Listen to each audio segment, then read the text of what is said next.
So, what is wing and a prayer mining, and how the heck did you get the idea? Well, a few years ago, I started watching these reality shows on TV about gold mining.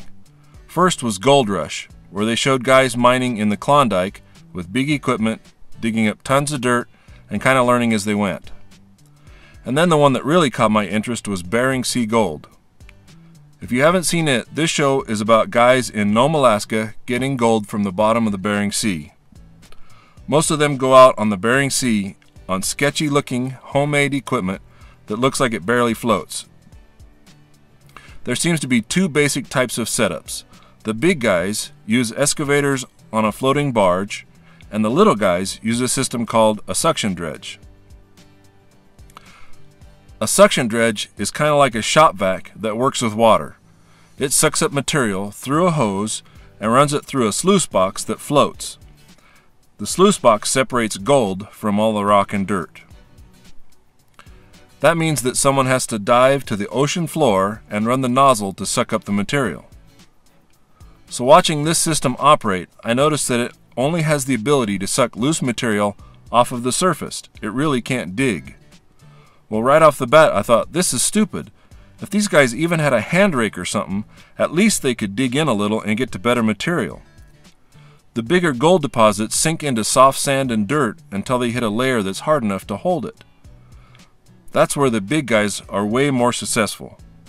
They basically have an entire mining setup that floats with an excavator so they can dig and get down to better material.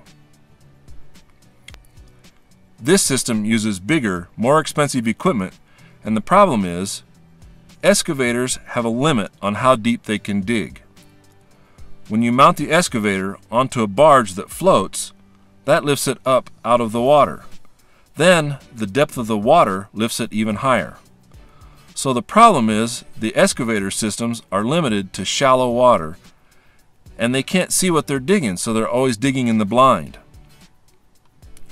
So this is the point where, light bulb, if I could make an excavator that went on the bottom, underwater, and could find a way to suck the material up with a suction dredge, that would be way better. Well, that's where this whole mess got started. At first, I thought about making something like a backhoe attachment on a long set of poles so it could reach down and operate at the bottom. I don't want to spend hours and hours underwater, so I moved the controls up above the water. The mining area ranges from shoreline to a depth of about 20 feet. So if it could sit on the bottom, then it can dig no matter how deep the water is. I figured out a way to draw water through the bucket and up through the first section of the backhoe called the arm. The hose from the suction dredge hooks up to the top of the arm and sucks the material up to the sluice box. To keep it from plugging, I put a section of heavy-duty screen in the bucket to filter out small material. So as you dig, the small material that will go through the screen gets sucked up to the top, and the big material that's left gets dumped out at the bottom, like normal digging. This part has evolved a lot since I began, but I'll show more on that later. The next thing was to figure out a boat. Most of the systems up there are either built on a floating barge or on a pontoon boat. So I started looking at pontoon boats. It seems they would work really well because there's space in between the pontoons that seems perfect for the location of the sluice box. And if it was big enough, I could live on it. It will be in Nome, Alaska, so you'll either be living in a tent or in some shack paying a lot of money. Speaking of money, I started pricing out shipping something like a pontoon boat to Nome, end of the earth, Alaska. To start with, there are no roads to Nome, Alaska, so everything arrives by either airplane or barge, or by dog sled. Nome is the finish line of the Iditarod dog sled race. Obviously, I'm not going to air freight a pontoon boat, so barge it is. Most everything on the barge is shipped in these 20-foot shipping containers. Anything that doesn't fit in one of these shipping containers costs a premium to ship. It's just too bad that I can't use a shipping container to... Oh wait, light bulb. I have heard stories about shipping containers falling overboard and floating. Even stories about shipping container islands that are still floating on the ocean. So they have to float, right? The short answer is yes, they can be made to float. The sides and the top are all steel. Big ships are all steel. If you flip the container over and modify the door, they basically become the hull of a boat. So, here is how my plan came together. I'm going to make a system that completely breaks down and fits inside of 2 of these shipping containers. When they arrive in Nome, we'll assemble the whole system. A big, heavy-duty rack holds the 2 containers together and basically makes a pontoon boat.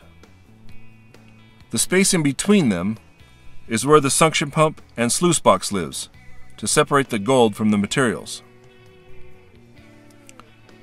The containers are empty, so one side will have a sleeping quarters with a bunk bed and storage, and the other side will be the working quarters and the kitchen. So one more drawback that I realize is that the Bering Sea gets pretty rough. If your boat or barge is floating, it is not stable and it messes up your gold separating system. So I made my system into what's called a jack-up barge. It has a set of legs that are driven by winches and can lift the whole system out of the water. So even when storms move in, I can lift up and keep on working. Now back to my little digger. I started to realize that the poles connecting the backhoe would be difficult to connect and still give a range of movement, and running all the hoses up to the controls on the surface was going to be a lot of expensive hydraulic hose. So I started looking at using a small excavator. It became so limiting that I ended up building the entire system from scratch. I used snowmobile tracks and drivers to move it around. I designed a hydraulic control manifold to run all of the rams and motors from remote. I also designed a control circuit that uses an Xbox controller as the interface and controls for the hydraulic system remotely. Then I used magnetic fuel gauge sending units to give me the position of the rams for feedback. I also made an underwater camera system to see what the digger was doing, and made an on-screen display that shows the exact position of the digger on the monitor so it can be operated from the top, even in the dark. To be able to put it in and out of the water, we needed a crane of some type, both to lift it up and set it on top of the barge, or to lower it into the water down to the floor of the ocean. I started building this dream in early spring of 2012. Now it's been 3 very long years. And here it is. I originally thought I would have this completed and be starting the adventure that same year. But you know how time and reality don't really match when you start a project? At times, I felt like a pygmy eating an elephant. You know, one bite at a time. Then, a long series of prayers were answered by this guy. This is Ernie. He started helping me in the spring of 2013 and has worked tirelessly right alongside me ever since. Funding this thing was hard. The work was even harder, and there is no way I would be this far along without all of his help. Now it's assembled and at a local gravel pit ready to push into the water and begin final testing. As you can probably guess, when we got it to this point, there was an early cold snap, and that put 5 inches of ice on the retention pond. This has already been an adventure of a lifetime, and it really hasn't even started yet. We have tested most of the systems individually, and we have reworked some of the parts and made them even better. There are a few finishing touches to be done through this winter. Then, come first thaw, we will have about 2 months to test it before the first barge is scheduled to leave from Seattle going to Nome, and that happens in May. There should be many more videos to come. I plan to share a lot of the details and milestones we made while we were building it. I guess that's all for now. Thanks for watching.